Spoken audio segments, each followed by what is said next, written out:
Silence or death, as Little Wayne here is portraying. Here's the oath of a second-degree Freemason on page 21 of Richardson's Monitor of Freemasonry. Binding myself under no less penalty than having my left breast torn open, and my heart and vitals taken out, thrown over my left shoulder, should I wilfully transgress any part of this my solemn oath. In this degree, the penalty is to have your whole body dissected, bowels removed and heart cut into pieces and thrown into a field, where you are eaten by animals, all to protect the secret religion of the rich, powerful and famous. In the Knights Templar degree, the penalty is to have your head cut off. Listen to this penalty, and this one has happened throughout history more than any other, because it works so well without having to resort to death or the threat of death, and it's easier to execute. Now this applies to all areas of industry. It's done through the ruining of your reputation by fellow Freemasons, pointing him out to the world as an unworthy vagabond, by opposing his interests, making life very hard for you, by deranging his business, by transferring his character wherever he may go, and by exposing him to the contempt of the whole fraternity, the secret society, and the world. Wow, how many people do you think they've threatened, ruined, framed, cheated, and utterly destroyed to protect their secret religion? And in case you think the Masonic Lodge hasn't got the authority over the initiates, especially the ones in the high degrees,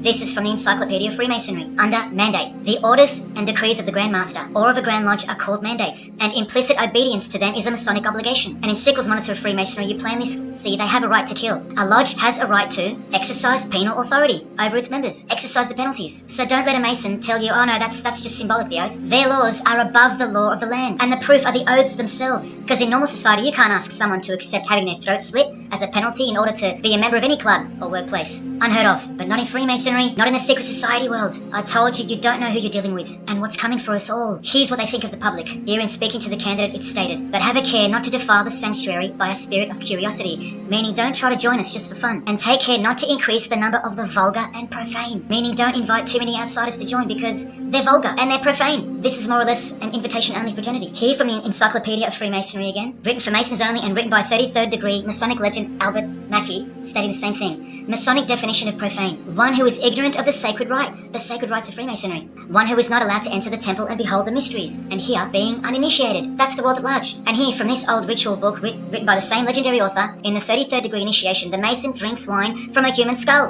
which has been the cause for a few to leave Masonry, because they wonder, whose skull is this? In the 30th degree, part of the ritual involves stabbing skulls. Illustrated right here. The process of submitting the member further and further involves things like this. See, the candidate who's seeking admission into the next degree to receive more light has to be humiliated and intimidated. This guy here has his foot on the candidate's head. This is what our celebrities and politicians and the most prominent members of our society have done and continue to do. No one is exempt from this. And this is the intimidating and frightening path that you must take that binds you to the secret society before you are revealed the true beliefs of the religion.